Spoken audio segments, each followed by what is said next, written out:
குழந்தைங்க இருக்குமா? குழந்தைங்களை கொண்டுடலாமா? இல்ல நான் அப்படி சொல்றேன். குழந்தைங்களை கொண்டுடலாமா? நாங்களே கூட வளர்த்துக்கிறோமா. அப்புறம் யாவ வருவா? இன்னொருத்தி யாவ வருவா? இல்லம்மா 15 நாள்ல அவங்க கன்சீவ் ஆனதா சொல்றாங்கம்மா. அந்த குழந்தை மேலேயும் சந்தேகம் பிடிக்கலாம். இல்லம்மா நான் சந்தேகப்படலம்மா. அவங்க அப்படி ஊரெல்லாம் அப்படிதாம்மா சொல்லிட்டு தெரியுறாங்க. அவங்க போய் எங்க மேல அப்படியெல்லாம் கோர்ட்டு போனப்ப கூட உனக்கு வயசாயிடுச்சுமா, ஒரே வார்த்தையா சொல்றேன். ஒரு 5 பேத்து கொடுத்தானா ஒரு வீடு ஒன்று பார்த்துட்டு அவங்க என்னமோ பண்ணிட்டு போறாங்க, உன் வேலையை நீ பார்க்க வேண்டியது தானே.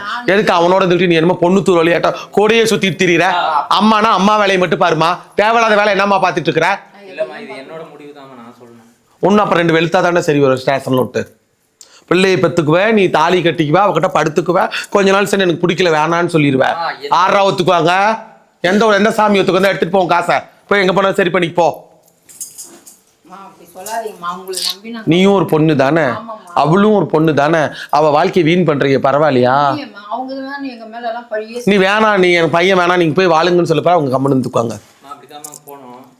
டொமஸ்டிக் வயலன்ஸ் போட்டு மறுபடியும் அடுத்த நாளே போய் இது ஸ்டேஷன்ல நிக்க வைக்கிறாங்கம்மா. எப்படிம்மா நீ இருக்க முடியும் உங்களோட?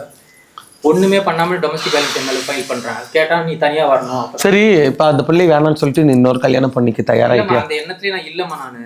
எனக்கு அவ்வளவு டார்ச்சர் கொடுக்குறாங்க, எனக்கு வேலையும் போயிடுச்சு இதனால. நான் என்ன சொல்றதுன்னே தெரியலடா. அனுபவிங்க.